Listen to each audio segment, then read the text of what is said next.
Welcome back to the second part of our class for October 24th.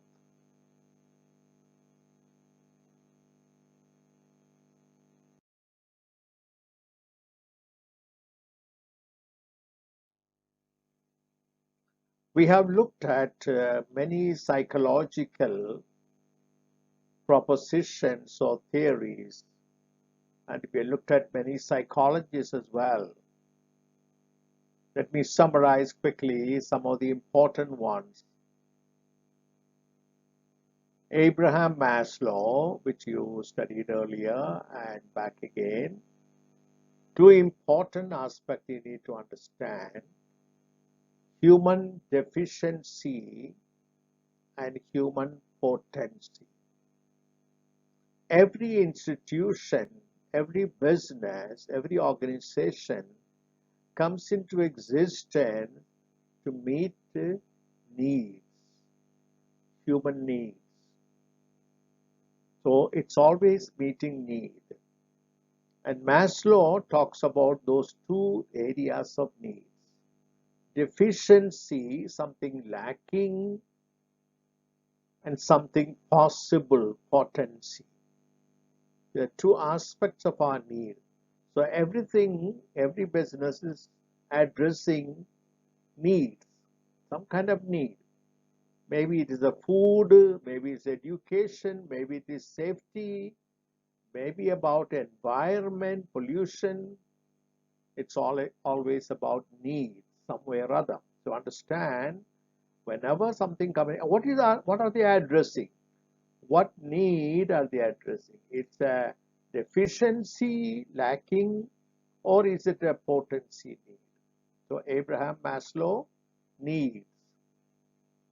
Erik Erikson, I spoke about the 8 stages of growth. And the main first stage is about an identity for a person, a sense of being who he is or she is, sense of identity. And there are four, steps to that.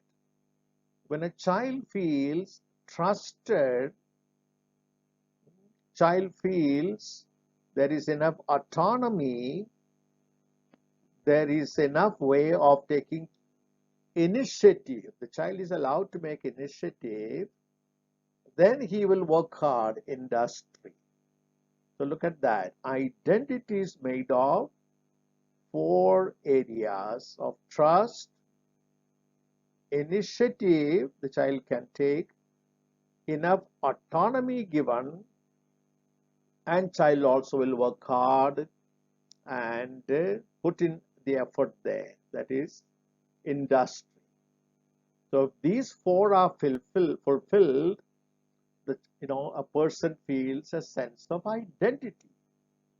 Once you have a sense of an identity or a boundary or a personhood, the person will feel at ease, at home within himself or herself, explore outside world, where intimacy begins, falling in love, peer group, other people, social connection, external movement.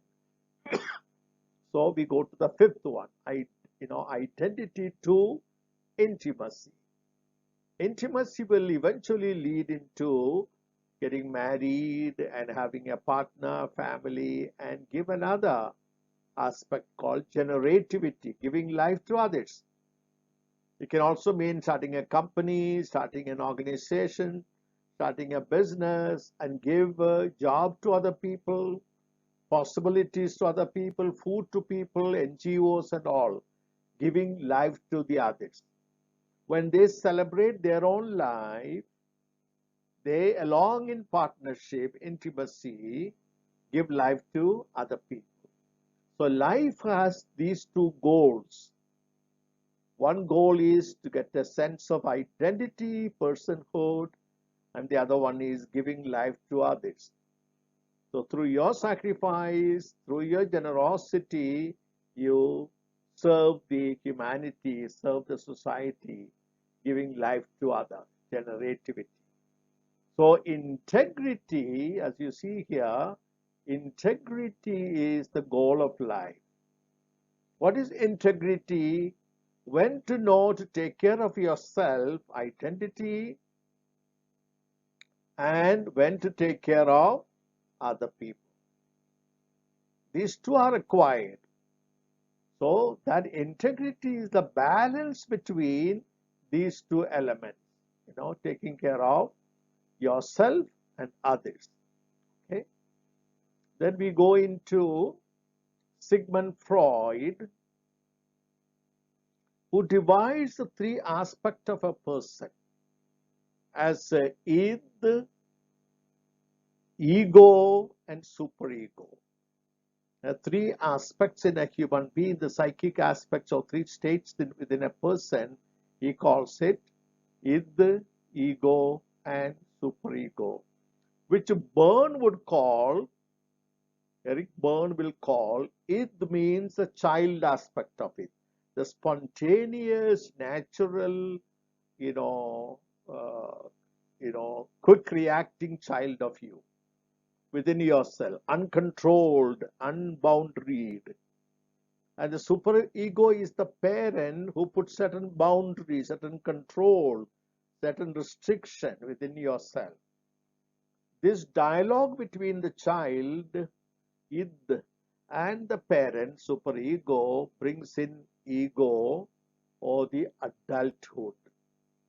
So an adult is someone who has got both the child. You shouldn't lose your spontaneity as a child, yet certain restrictions and boundaries from the parent will combine and create an adult, a person who knows when to be spontaneous, when to be restricted.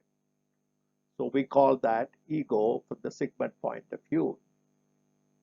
Fourth is MBTI, which you studied earlier. And again, now we have learned that. Before I speak about MBTI, I would like to show you a little clip of a movie of this family, which is a servant or a housekeeper, and see what happens.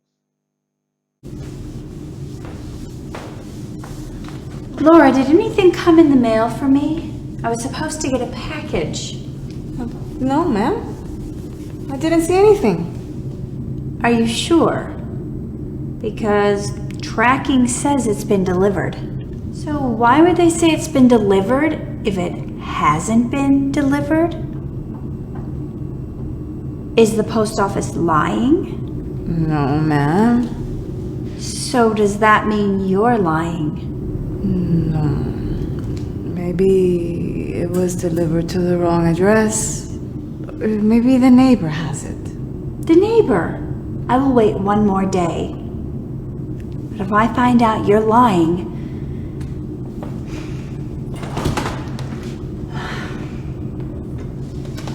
Where's my pasta? Oh, it should be there. I saw it there this morning. Did you eat my pasta? No, ma'am. Maybe your daughter did. I was saving that for myself. Ma'am, she hasn't been here. Maybe it was Nick or little Jamie. Oh, you're going to blame my husband and son? Oh, look, there's evidence. I promise you, I never did any of those things. I never ate any spaghetti. First you steal my package, then you eat my lunch, then you blame the mess you made on my husband and my son? Ma'am, this is a terrible misunderstanding. I never did any of those things. Get out. You're fired.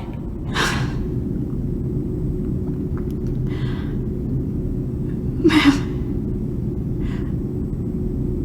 after all of these years, please, I really need this job. This is how I feed my daughter.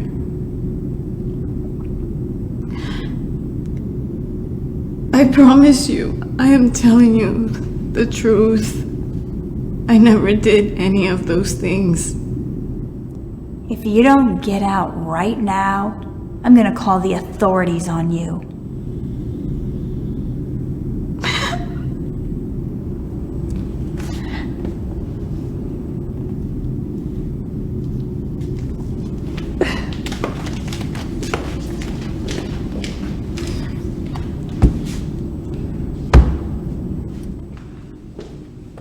Hey, honey.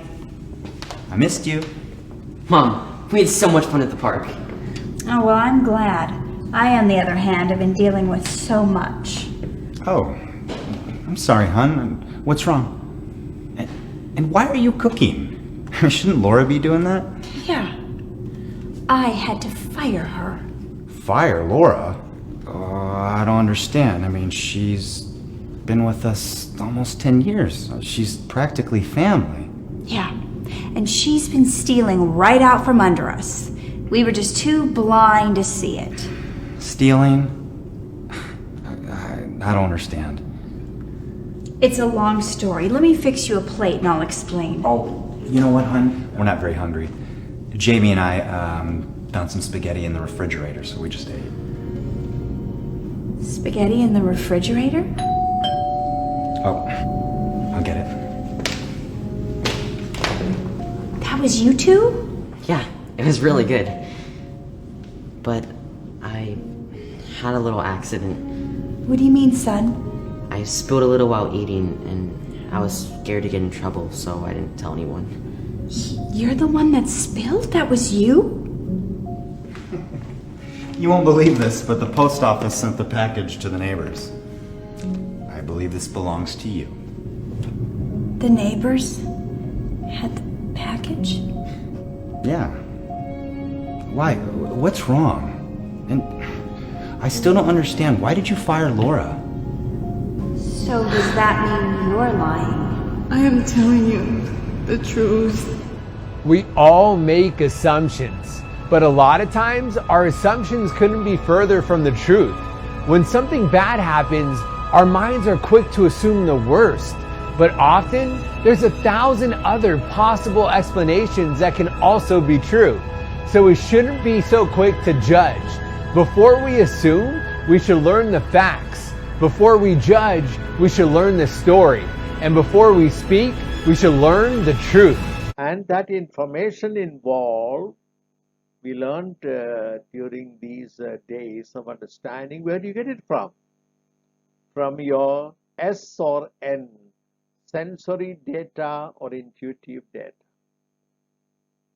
And collecting that information is paramount of importance there. In the story there, the woman had an intuitive, thinking that she must be stealing. That means all servants, all employed people, all cooks would steal. You have that, embedded here. Could be wrong. She didn't verify that information.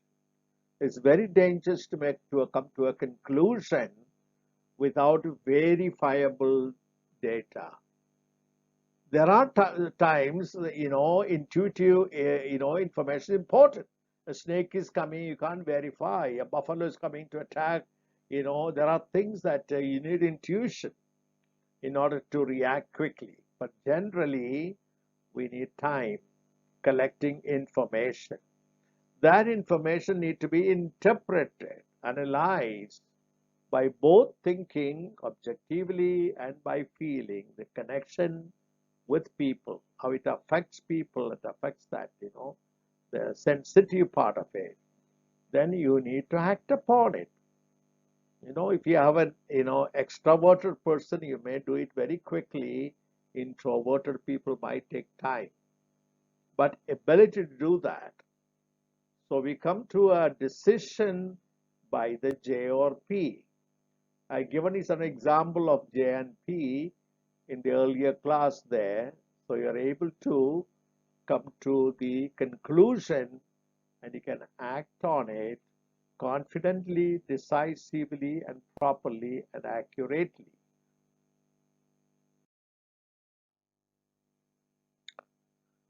I'm going to now introduce you to another psychological tool called Enneagram.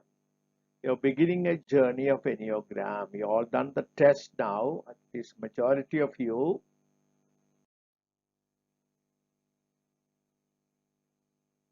Here you have the diagram.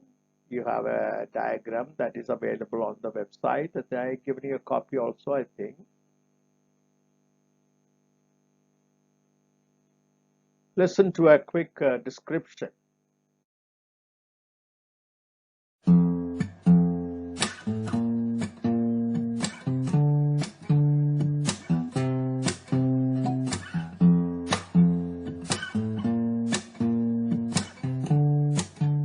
The Enneagram, a liberating theory of personality. We start small and innocent in this world. Life was safe in the womb. But just the struggle to breathe when we make our appearance in this world is an indication that life is sometimes painful. No one likes pain. And it is human nature to protect ourselves. To cope with pain, it is as if we put on armor. Another term for that armor is personality.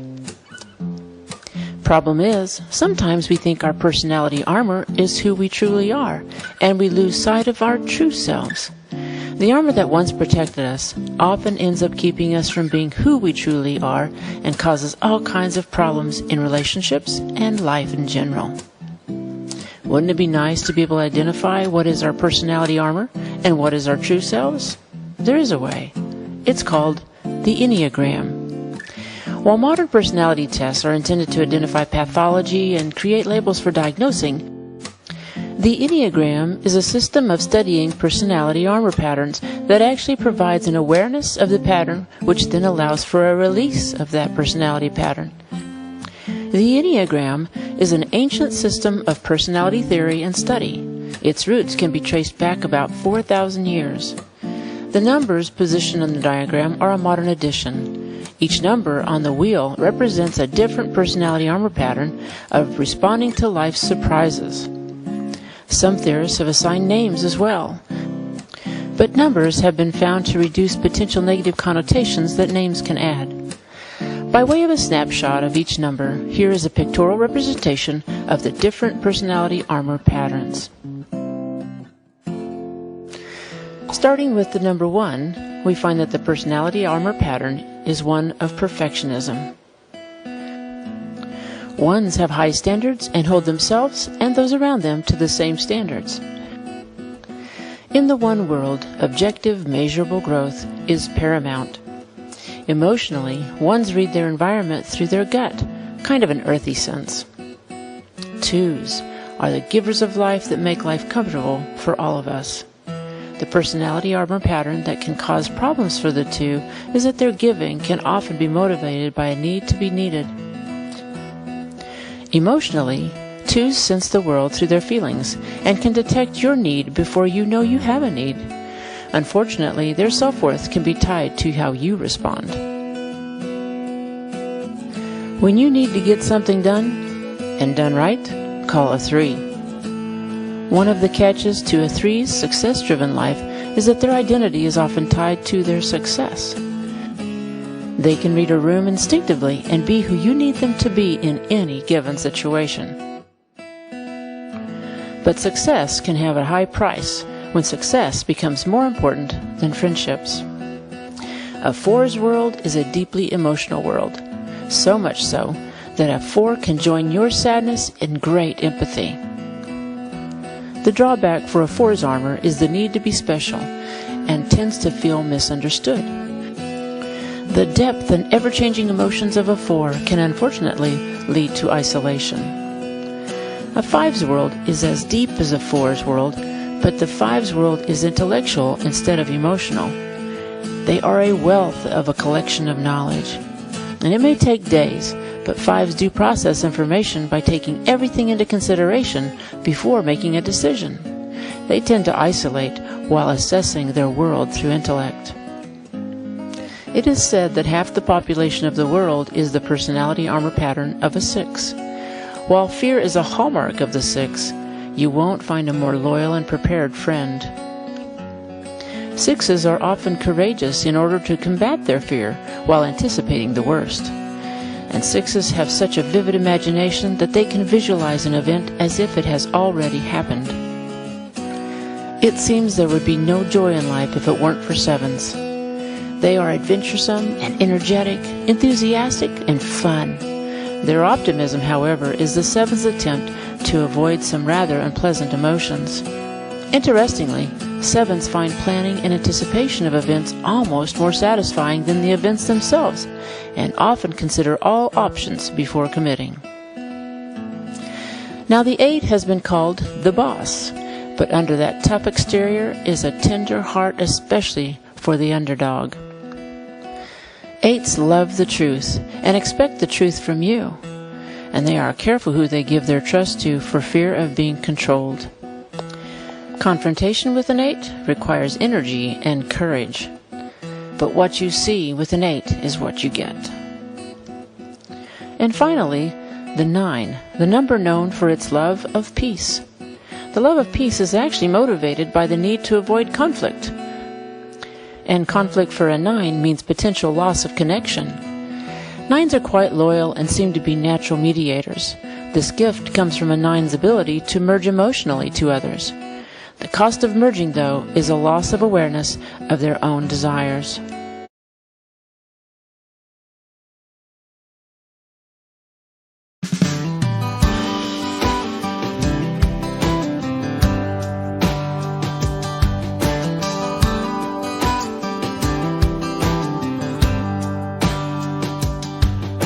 Well, baby, let's write a love song tonight.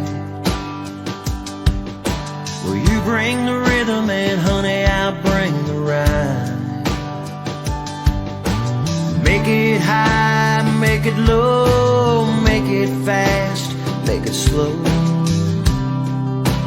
Baby, let's write a love song. Well, it'll go la la la la, kiss me. So the 9 phases of the Enneagram here. Some people believe that even the Gayatri mantra has the components of the 9 elements as given in the Enneagram by the Sufis. So if you look at carefully there, you'll see those elements there, and there are many Indian elements similar to the 9 points of the Enneagram.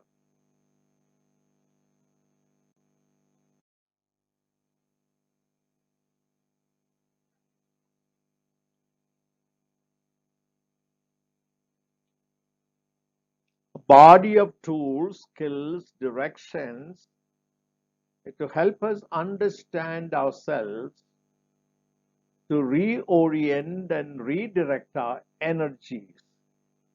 It's a simple, quick definition for Enneagram.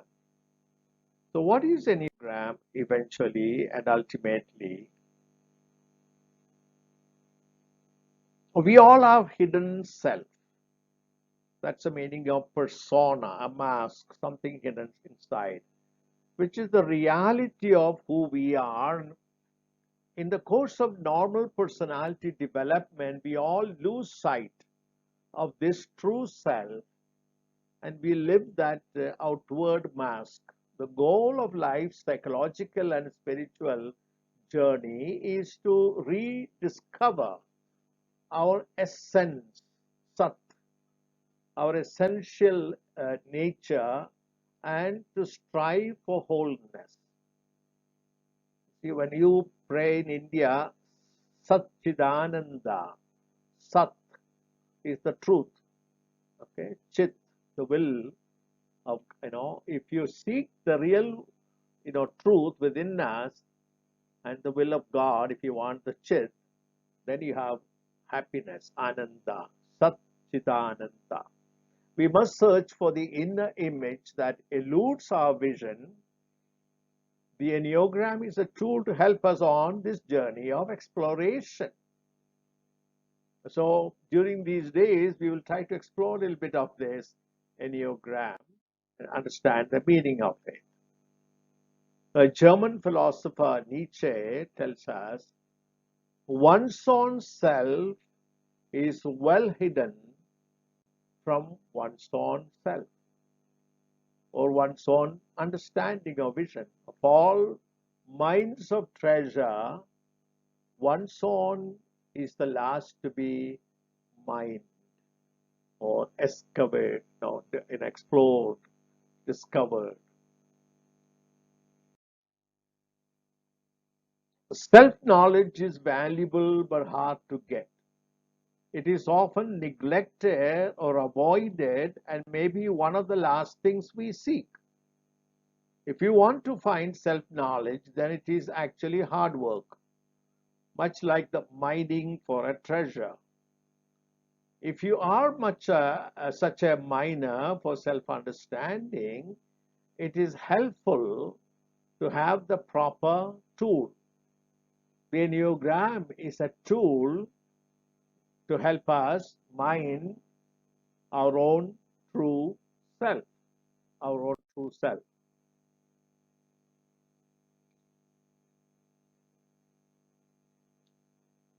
Ennea in Greek means 9. So now you see what's coming to. And gramos is a point. A gram, 100 gram, or a kilogram, 1000 gram. Okay, gram is a point of measurement. It's a point of measurement. So that's why it's connected together. Enneagram, a point of, so it's a 9-pointed diagram. As you see the picture there, it's a 9-pointed diagram. And you can pronounce it as any A is pronounced A or A. So you can say Enneagram or Enneagram. Enneagram, Enneagram. So both are correct. According to the studies, around 2500 BC in Babylon, it was supposed to be discovered. A Semitic, Semitic means the Hebrew and the Arabic world, there people are called Semitic language, for example. Some believe it's a wisdom given to Solomon. Queen of Sheba traveled many days on a camel's back to get to this wisdom from Solomon. Solomon was interested in Sheba, and Sheba was interested in his wisdom. In fact, Solomon asked Sheba to stay one more day, some more time. And she got the wisdom, she goes back. And apparently it was spread around. So Zoroaster and Pythagoras theorem and all seem to have emerged from this particular knowledge. The Magi who brought to the Middle East apparently this wisdom. So any serious student of that time seemed to have known this. Only much later, all these diagrams and all the other things came. Some people believe that in my research, I had to go to Afghanistan and all. In the 14th and 15th century, in Persia and Afghanistan, apparently it existed. Sufis among the Naqshbandi sect. You see that word Naqshbandi, band, tie, bond. So Naqshbandi group, it's a bond, it's a group there who seem to have learned this Enneagram. So the word Sufi, yeah, you must have seen some Sufi saints. They are Hyderabad and Kashmir and all. You might hear about the Sufis. And I have a picture of a Sufi saint here. You see that Sufi here, they got a bead here. This bead is supposed to be, they're supposed to have 99 beads. 99 beads supposed to be the 99 names of Allah, apparently. So the Sufis, you'll find followers of that. The word Sufi come from the dress they wear. The woolen dress here. So that's woolen dress. So those who wear the raw woolen habit, they were called Sufi. As in India, we would call a guru because it comes from two words there. In Sanskrit, guha means cave and rupa means to give shape. So a guru takes the color of the guha, of the cave, the saffron color, the color of the mud, the color of the earth. That's what they wear. Sannyasis and pandits and all wear sometime the color of the earth, that is the saffron color, the beige color. And in the meditation, in the silence, in the guha, in the contemplation, they give transformation to others, rupa, shape to other, the new life to other people. So a guru has these. In the word Adam, Adam means a person. You see, it is very close to Atmi, Admi. Someone existed from the very beginning. So Atmi, Adam. Adam means red color. So it's taken from the earth. So the color of the earth. That's why Adam is coming from the word earth. Adam, and the red color or saffron color is originated from that. And so they lived in little what they call surmunis or little ashram, little places, and people came there and learned these mysteries and these religious thoughts there. And one of the person who went to study there is a Russian psychologist. His name is George Ivanovich Gurdjieff. Here is the man. So he went there to study this eccentric Sufi system. He was taken blindfolded on a camel's back 6 days through the desert, literally, to Afghanistan, to a cave where this is like an ashram. The Surmuni actually means honeycomb, to learn. So he is the one who went all the way, learned it from these people from inside and brought it to the Western world and named this with the Enneagram, because it's a Western word, not Arabic word. And so he calls it Enneagram. So it is a man called Gurdjieff. And somebody else from the Latin American side, Bolivia, La Paz, Paz means peace. Oscar Ichazo also goes there from Gurdjieff and learns it in 1960 and brings it to Latin America. And people went to this particular institute he founded called Arica Institute. And from there, they bring to America by this man called Claudio Naranjo. J in Spanish is not pronounced as he says San Jose, though he writes Jos. In Portuguese, it is Jos. In Spanish, it is Jose. So Claudio Naranjo is the one who brought to America, California. And from there, the Jesuits would learn. Father Bob Ox, he goes there and learns from him, and then he brings eventually to Loyola University. That's where I studied. And therefore, that this is the journey is coming to me. Okay. That's the first book.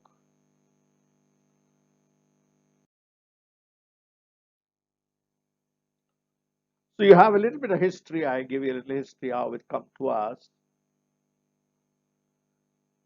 Before I continue on the Enneagram itself, I would like you to understand, basically it is about wholeness. The first thing that you see is about a circle.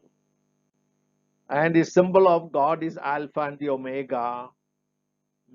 The circle is a continuous thing. The shun or shunyata, understanding in India as well as the computer language, it's a kind of a journey to wholeness, completeness. What does this wholeness mean? The Western world tried to make it, divided, black and white, left and right, everything they divided: white people, black people, Western people, and Eastern people.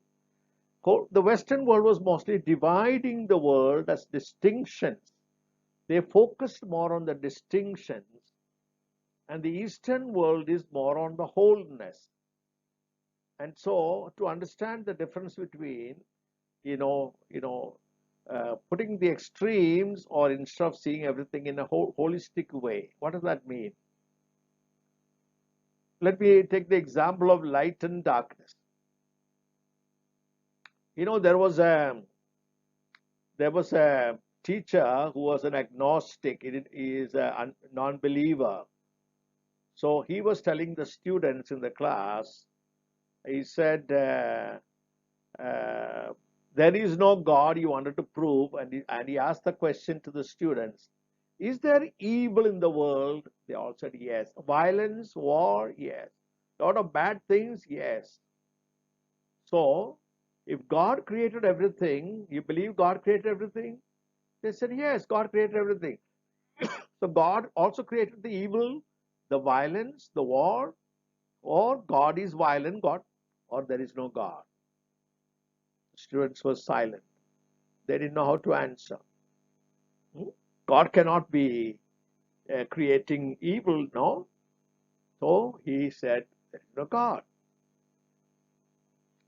One student got up and said, sir, is there something called cold?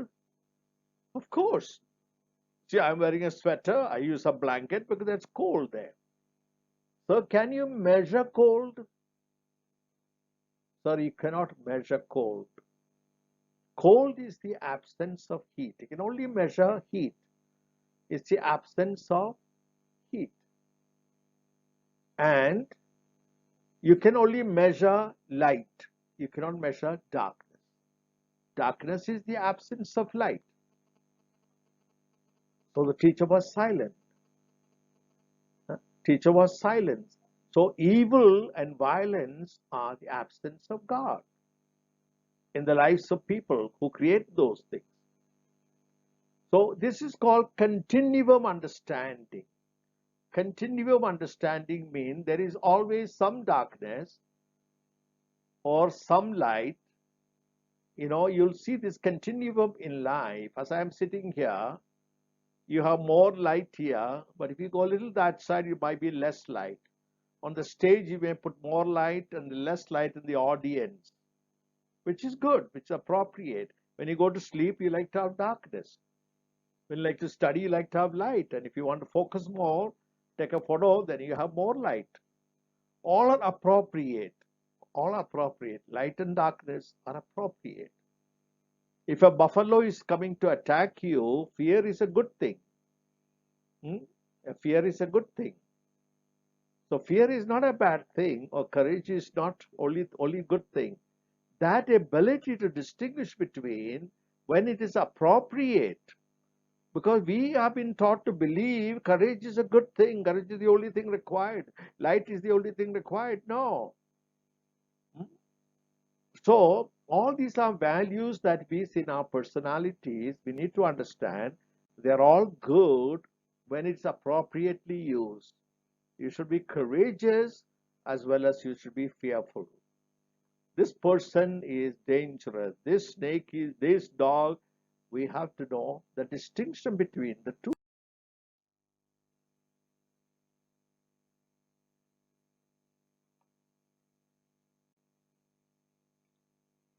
So what does this balancing or wholeness means in this picture? So here is the darkness here, and this side is light, white color. The Europeans created something called dualism. Is putting in opposition two realities of life such that one is more important than the other. So white color is better. White color is better than dark color. So they created this opposition. If you go to Africa, they sometimes say black is beautiful. God is black and she is beautiful, they say sometimes. And so that's called dualistic approach. Now let's look at that picture. You see that? This side is more light and this side is more dark, isn't it? That's very often life is. And that's okay. You know, in an auditorium, some other place, in life itself, it's like that. You might find more light in one side, more darkness. This is called continuum of reality, continuum. And not one, not the other, both. Continuum. Life is continuum. So a little bit of that, a little bit of this is good. Let us say 6:45 in the morning.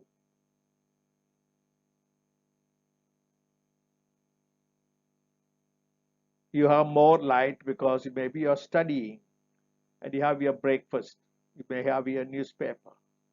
Maybe till 6:45 you may have darkness. You want to sleep or you want to have a meditation. So they are all appropriate. Having more light, having less light are appropriate in life according to what you need. They call life in continuum.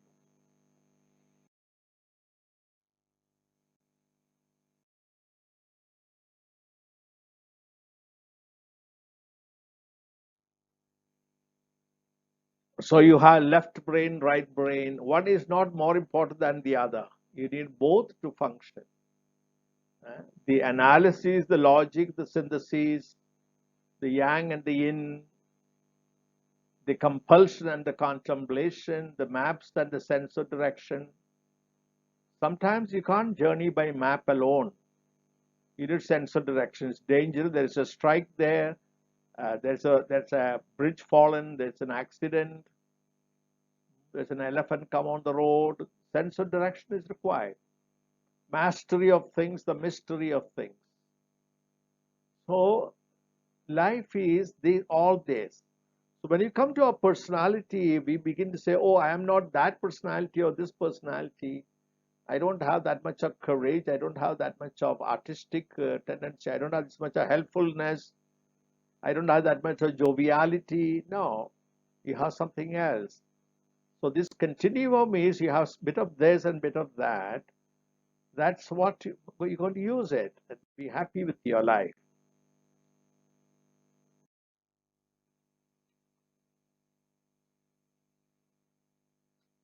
How to create that diagram that you see and how is it made, the structure of the Enneagram. There are three elements you need to learn. Number one is the zero. That is easy to see.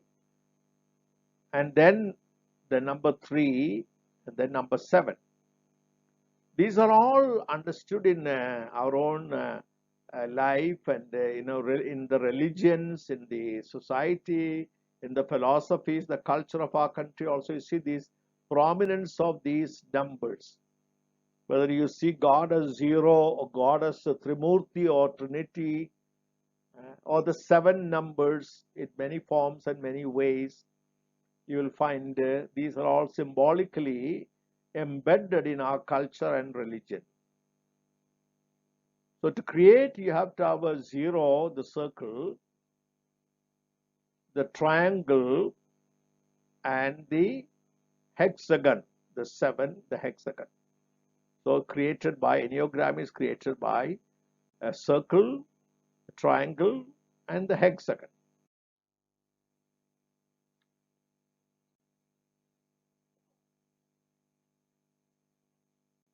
What does that symbolize?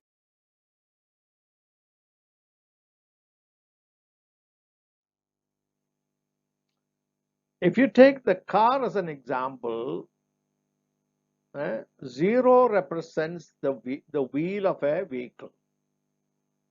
Life is a journey. We are moving. Life is constantly moving.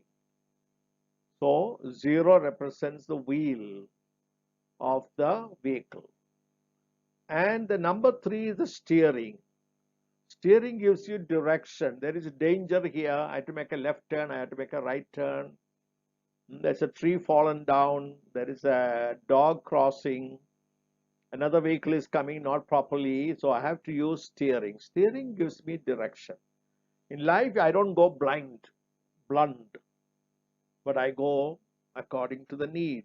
So I give you direction there. Okay, this is the best thing. I better not bump into him. I better not talk to this person at this time. So this is safe for me. I need to go this way.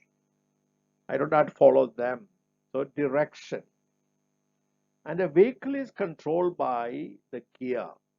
Very often we think it is the brake. If you're going high speed and put the brake, then you will probably topple, topsy-turvy. Therefore, we need control. So we need to use the gear. So in a life journey, the wheel, the steering, and the gear, journey, direction, control, will give you a proper way to succeed in life and to reach where you want to reach. So the wheel represents wholeness, progression, completion, movement, life as a journey. And 3 represents steering. What are the represents? Okay, interaction. On the way you're interacting. We get our identity in Erickson's term, our character. We don't have to bump into, we know our direction, we know where to go, and so we can succeed in life. Finally, the 3, the gear, okay, we have control, consistency. We can, maintain harmony with the rest of the world. We know when to stop, when to change the direction. So these 3 will make the journey easier. Let's put it together. The wheel, the steering, and the gear.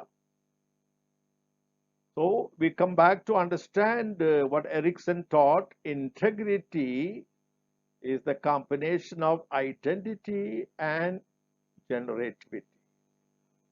Journey to wholeness is having the right direction in life and also control of ourselves. So this combination gives you the ability to progress in life.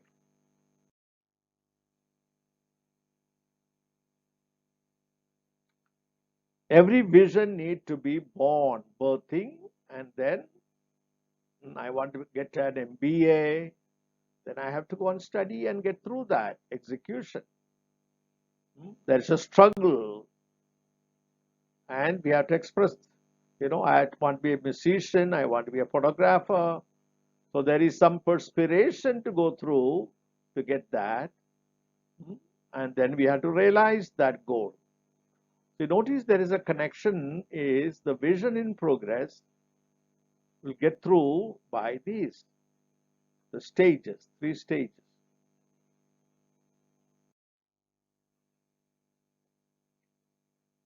Okay.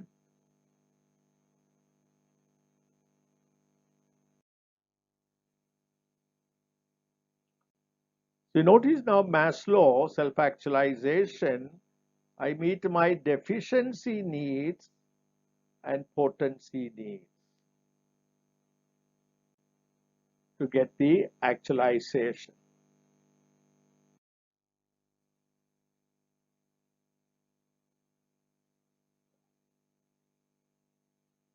So how do you draw the diagram? The 0 first, then you get the triangle. If you divide, then you get 3, 6, and 9. And if you divide by 7, you will get, I'll show you again that. You see, there is no 3, 6, and 9 here. No 3, 6, and 9 here. 1 by 7 if you divide. I'll show you it again. That's how we get the numbers. So first you draw the triangle. Sorry, the 0.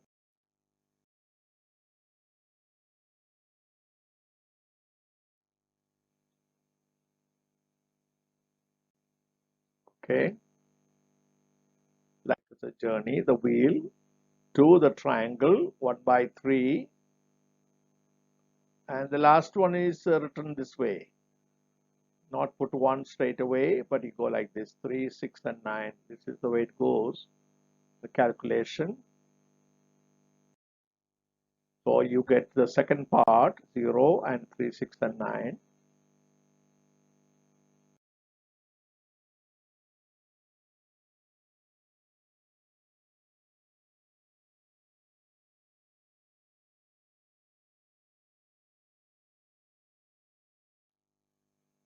Okay, then you go into the third stage, 1 by 7.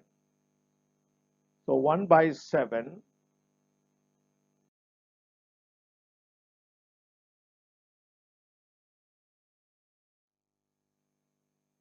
you will get, see, there's no 3, 6, 9 here. 1, 4, 2, 8, 5, 7, 1. So it is not drawn with a scale as you might think, but is drawn with the, you see, 1 going to 4 and 4 going to 2 and 2 going to, see that, where? 8, as you see there, and 8 going to 5 and 5 going to 7 and 7 going to 1. So that's how it is drawn. It has a logic there. So you get its completion. We learn later that each number, okay, if you take 4, it has 2 numbers who are called wings. Both sides of you, they are called wings. Both sides are wings. And 2 arrows, you see the arrows there. So in this case, these 2 numbers become the arrows. So they are wings and arrows. Sorry about that writing. We learned it later. So every number is affected by, if you look at the Enneagram test, you'll find out these numbers. Suppose you get 1, your wings are 9 and 2. Your arrows are 7 and 4. If your number is 8, your wings are 7 and 9, both sides, your wings. And your arrows are 5 and 2. And that's how you grow and take wholeness. So you don't remain within your number, you take the wing numbers and the arrow numbers to acquire wholeness. So 8 is a very strong character. We have many 8 numbers in India, like our Prime Minister Narendra Modi. So when he goes into compassion, kindness, that is the growth there. When you go into understanding and wisdom, in order to rule the country, he goes to number 5. Okay. When he goes into prayer and meditation and yoga, he goes to 9. When he's jovial and friendly with people, he's 7. He takes the 7. So each of these numbers can combine the other 4 numbers, and even a tough number like an 8 number can be very kind and compassionate, as well as it can be very vision oriented. Planning and organization can come from you if you develop and go into these directions. Oh,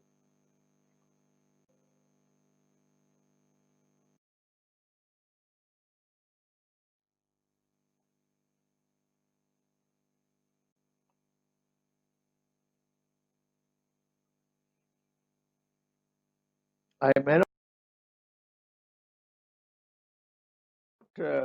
spend too much time on that. So you notice the intelligence, 3 centers of intelligence. These numbers also represent different intelligences. So if you look at the head number and the heart number and the gut number, The head numbers usually are these bottom here, 5, 6, 7, and the emotional numbers or heart number here, and the gut number are 8, 9, 1.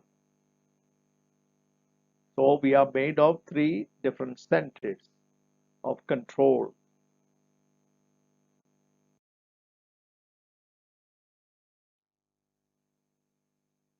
And we need all the 3 centers of intelligence. So you might call it IQ on the top,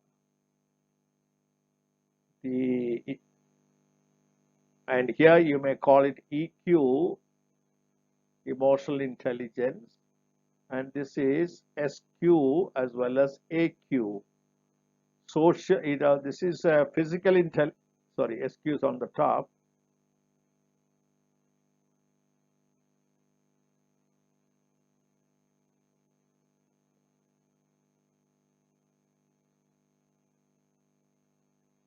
So SQ is here,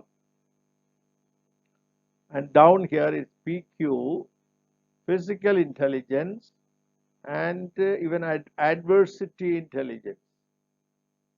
So we are made of different intelligence, IQ on the top, EQ, SQ in the middle, and AQ and PQ at the bottom.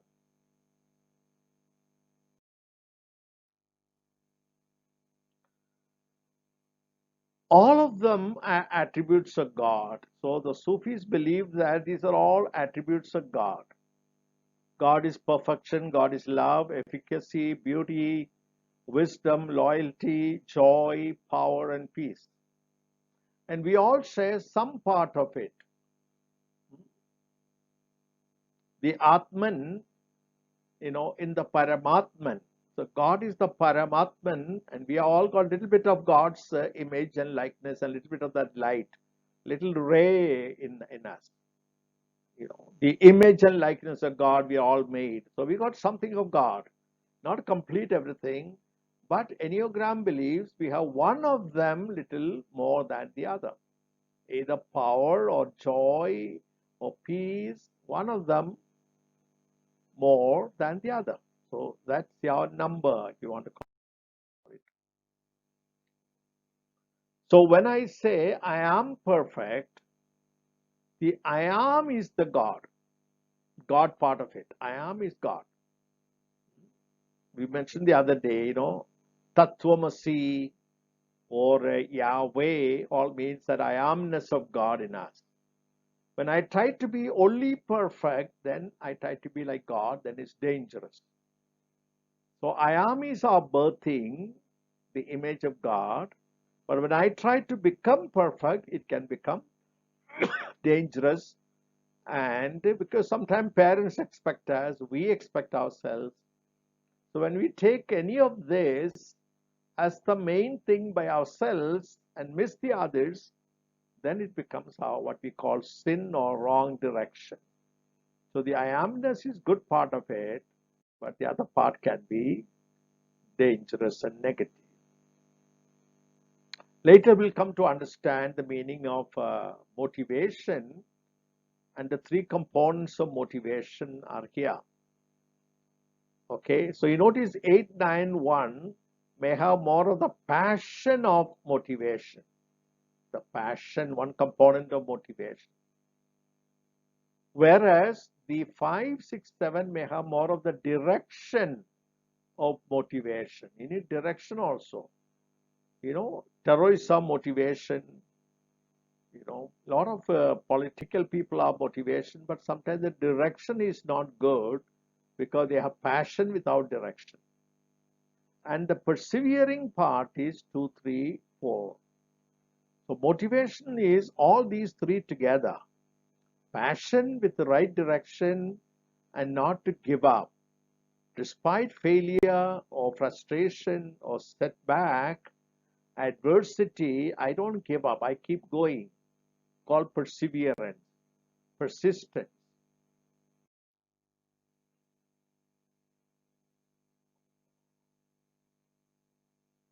The wings and arrows together signify a bird flying, right? You need the wings and the beak and the tail. So what are they in the bird? If you look at carefully, a bird flying, you see the bird flying there. The wings make you keep going, right? And the beak gives you what? It can penetrate through problem and difficulty. Penetration, that means passion, going through, I'll go through. The danger is that sometimes there's a tree in front, another building or something else. You need the wings to give direction. Stay away from that. That's dangerous. I must go this way. That the wings give you direction and the beak give you the passion. Both are required. And the two wings give you continuously persistence. So the tail, direction, the beak, passion, and the wings, persistence or perseverance. So the four numbers that affect you, the two arrows represent your passion and your direction. And the two wings help you to stay.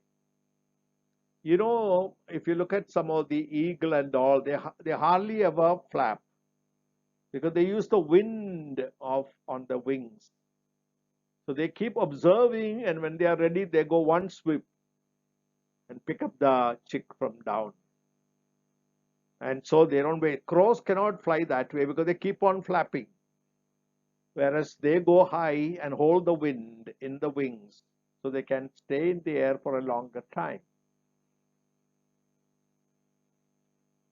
So wings give you balance, flotation, perseverance. The beak give you progression, journey, passion. And the tail, discipline, control, direction. And combined together, that gives you the full picture. So you have these names already here. And I put these elements here: instinctive, center, and different centers I have written here. You can read them: the feeling center, thinking center. So 5, 6, 7, the head, the thinking center. 2, 3, 4, the emotional or feeling or the heart center. And the 8, 9, 1, the instinctive or the gut center. Okay.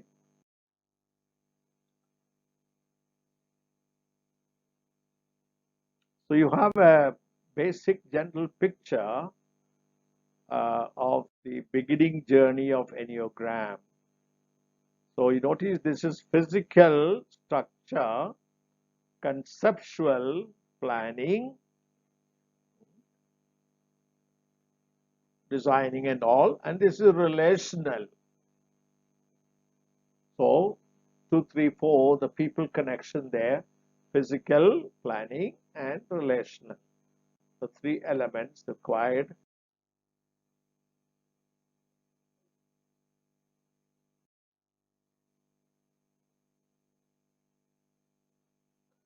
Notice the gut people, any company they go, they work, they like a little autonomy.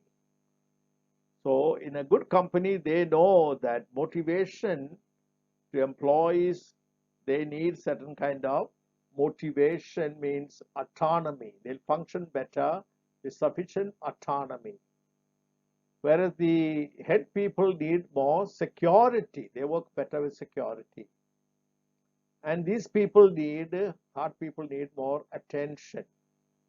It's maybe gathering and they are rewarded, their attention there. Earlier, I had mentioned that a Vyakti gets his mukti by using your Shakti, that's where it is, power, with Yukti and Bhakti. Whatever you do, you put your full Bhakti. So there are three elements how we combine together in life. From Indian understanding again, the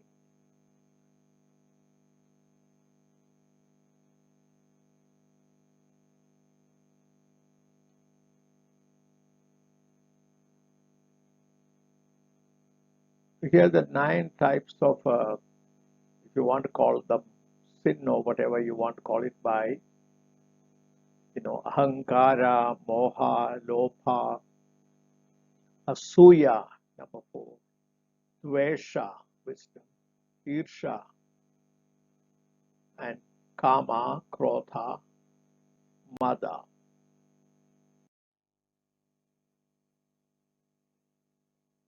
So this is kind of an Indian understanding of karmic cycle, which I am not going to develop, but at least you understand this basic principle of Indian spirituality: kama, krodha, moha, smriti, bhramsha.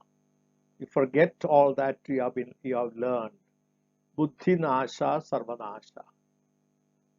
So starting from kama, then you have anger when you cannot get what you want, then more desire.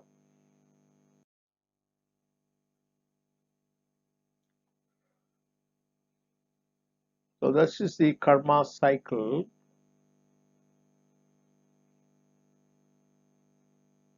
There is a kind of vasana gets into us. There is a leaning, if you want to call it, certain kind of a desire that wants to repeat repetition. So you go like this, because any action, karma, curve, gets into your memory, smriti. So there is a sanskara created, then you have a vasana.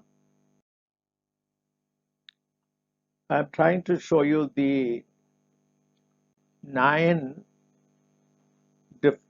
postures or emotions the Navarasa dance form to show these Enneagram 9 numbers through these dance postures.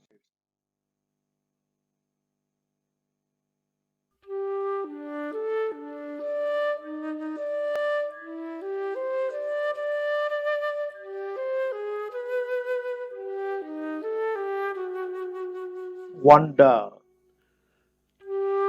I put Obama's name there. Possibly number 4 in the Enneagram.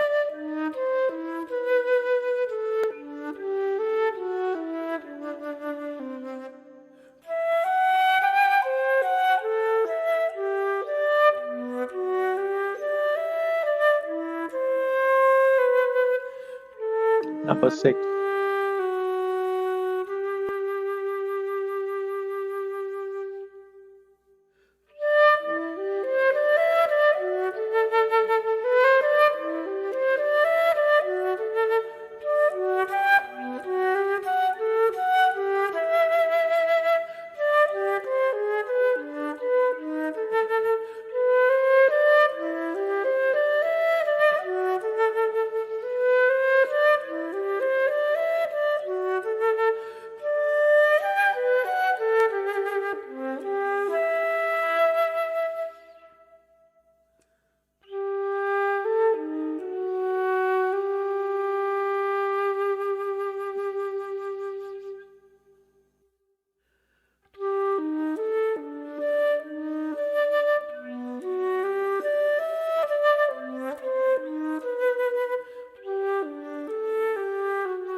So this gives you a quick perspective of these 9 rasa or power